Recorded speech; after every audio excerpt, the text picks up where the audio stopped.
Hello and welcome to As Built, the podcast from Graphic Machine about architecture firms, buildings, and how both get built. I am your co-host, Patience Jones. With me is Brian Jones, your other co-host. Thank you for joining. Today we are talking about unlocking IP to create opportunities for your firm. And what we are not referring to is the IP address of your firm. We are talking about intellectual property, which is a very fancy legal term, basically meaning things that you know, things that people in your firm know individually, things that you as a firm know collectively. processes that you might have developed. That's exactly right. Procedures, subject matter expertise, things that you have developed through all of your collective and individual experiences. So you have this IP. What's a good example of an architecture firm's IP? So it could be something as simple as understanding the right way to configure a laboratory. That would be a very highly specialized piece of knowledge that would not be something that you would find in every firm. It could be something more broad as the way to configure a hotel or a way to program a school as far as the functions of spaces that you need, that sort of thing. That one would probably be, you would find that in more firms than you wouldn't. But yeah, those are a few of them. And what we're not doing is saying these are patentable processes. That's a whole other question that will not be covered ever on this podcast. So if your reaction upon hearing this is like, well, yeah, we know how to do that, but so do a lot of other places. For purposes of this conversation, that doesn't matter because we're not telling you here are things to go out and patent. It's more about your firm may know how to do this and 6 other firms may know how to do this, but the way that you know how to do this and the way that you implement that is always going to have some degree of uniqueness from another firm. And the process and the outcome that it yields is also really important because the particular outcomes that you may have experienced as a result of your process or the knowledge that you have may have yielded very specific outcomes for a client. And that also adds to this equation as well. So what we have seen is which is why we're doing this episode, is that so many times firms know how to do so many different things that it's so easy for them to overlook that what they're talking about is this intellectual property and is this special process or approach or way of doing something. And all of those different pieces of intellectual property are things that firms can use to market themselves, to distinguish themselves from other firms, to create new opportunities for themselves, and to attract talent. You're showing off a project. It's very typical to show a photograph of the project, and not always does that photograph depict everything that went into the making of that work. And so it's why in this particular profession, it's really critical to make a conscious effort to note all the IP that went into making something. It's relatively easy by asking yourself 2 questions. Why do we do it this way? And how did we learn to do it this way? So if let's say you're designing a school and you just start designing it and you're following the guidelines that are in place or the process that you've always had, stop yourself and try to recall, how did I learn to do it this way? Why do we do it this way? That's your process. That's your intellectual property.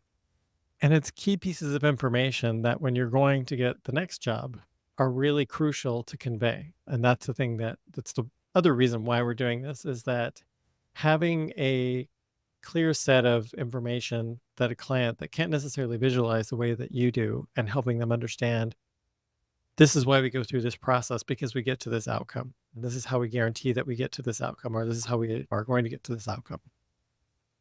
I was trying to think of a good analogy, and I don't know if this is a good analogy, but it is an analogy. It's almost like think about what is your firm's version of Pilates.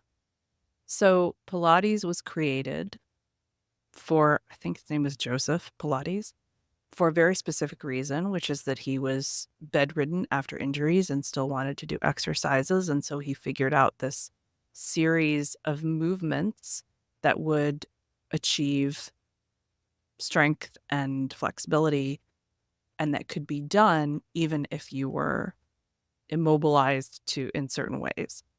And that series of exercises has become a process that gets taught at studios all around the world. And everybody, even if they don't know what the movements are, most everybody has heard the term Pilates. There are studios designed to this. There are teachers. You have to get certified in your Pilates before you can teach it. There are special machines that are designed to replicate being bedridden. So, what is that? What is your firm's version of that? What's the way that you do something and why? And there are lots of different offshoots where people have taken Pilates and like modified it or combined it with other things. It doesn't mean that Pilates still isn't its own thing. And that's what's important to remember with your firm. Just because other firms also designed for educational spaces with sensory issues in mind doesn't make your intellectual property about how to do that any less valuable. And that's a really good point about the process of getting selected for a commission, which is that you'll probably be competing against another firm, chances are. And so being able to clearly articulate your process shows and gives confidence to somebody in selecting you. And sometimes it's not going to work out in your favor, but like it's more, it gives you the best chance of differentiating yourselves from your competition and helping people gain comfort and understanding of what they will get if they select you. What we have also seen, and we were talking a little bit about this before we were cheating a little bit because we were talking a little bit about the topic before the recording, but we were talking about how one of the most common pushbacks to focusing on your firm's particular IP is that you are afraid that somebody will leave your firm once having been identified as an expert in something that makes them more marketable. And then they will leave your firm and they will take that intellectual property with them. So, what's the answer to that pushback? Aside from just like, well, okay, then don't do it. I mean, the reality is that you can hide every ounce of IP that you have and you risk losing the job and not getting the job. You can expose every bit of IP and you risk losing some of the talent that you have. I would say a counter to that is that focus on nurturing and creating a good environment where your talent wishes to remain and not be less concerned about losing the talent. But, and it's people are going to move around and that's going to happen. So you are going to have some that changes hands over time, but still focus on your firm, on the firm culture and the firm life, and that will often take care of itself. Also, I think if you have one person in your firm whose expertise is completely vital to your business, like if that person left, your business would shut down. You need to do something about that right now. Because people do leave for all kinds of reasons, or something terrible happens and they get sick or they can't continue. It is not good for your business to have all of your expertise point loaded on one person. So if that's the case, then you need to make sure that person's processes are documented, that they are helping to train the next generation of people. Because best case scenario, at some point, that person decides to retire or they pass away. They're at their desk at the firm, like they've never left the firm, but we only have so many years in us. So if you want the firm to continue past that person, you have to make sure that they are helping bring up the next generation. If, on the other hand, you have somebody at your firm who has very niche expertise and the services that they provide or help provide account for like 0.01% of your firm's revenue, it's okay to just kind of let them do their thing. And if you don't have somebody that does that, then maybe that's okay. You can decide if you want to go down that road or not. Yep. But if the expertise is that crucial that you would be afraid to tell the public that you have an expert in this thing, because if you lost that expert, you would be screwed. That's what has to change. Yep. Is not having that point load. Well, the benefit of a deeper bench, as it were, is always a great and prudent strategy for that. So, yeah.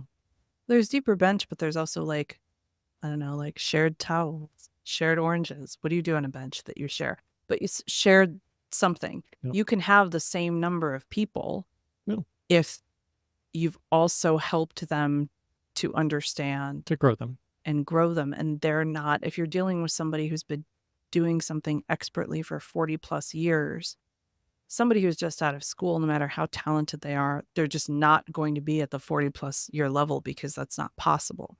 But to start to get them there, and so maybe you have like 5 or 10 people who have a year or two of expertise, and you start to grow them.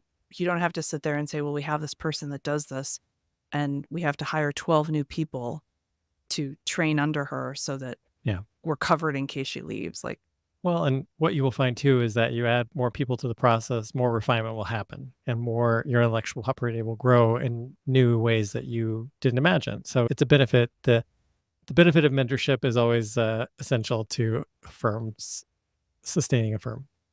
And the same argument is true, because I can hear it in different voices saying, well, but if we train these other people on how to do this, then they know and they can leave and they can go to a competitor.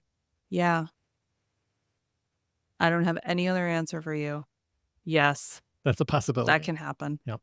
Unless you're going to put people in a soundproof, opaque bubble when they come into work and never let them have access to anything except exactly what they're working on. I mean, yeah, people can leave. Yep. People can go other places and they can talk about what they did at your firm. Yep. This is the reality. But there are ways to focus your energy to help defend against that, but also just to help bring up more people. So, yeah. And to sort of decide, okay, the potential benefit to sharing this far outweighs the risk of somebody saying, I'm going to go work at the firm down the street. And okay, if you've built up a solid practice and you have other people in place who know something about this area of expertise, it's going to affect you a lot less negatively if and when somebody decides to leave. So what do you think the big takeaways are from this? I think stepping back and looking at what is the intellectual property of your firm. Again, not from a what can we patent? No. What do we know how to do? Why do we do it this way? And how did we learn how to do it? And the reason to do it is because it helps you articulate how you're potentially different from other firms. And that is the key reason to go through this exercise. It also really provides a foot in the door when you are able to say, oh, we know how to identify the most optimal number of patient care rooms in a hospital. We can do that. Yep. Well, great. You've just identified something that you can be interviewed about, invited to speak about, going and doing a lunch and learn about, doing a presentation to your client, even potentially getting a small consulting role with a developer pre-project. And now you've got a foot in the door for when that project comes to fruition, which it will, because they were able to find out from you how to do it successfully. So it just creates a lot of opportunities. And I also think it just kind of helps remind you how good you are at something. Also true. Which is never a bad thing. Well, it is a good thing that you joined us today. We appreciate it, and we will talk to you next time.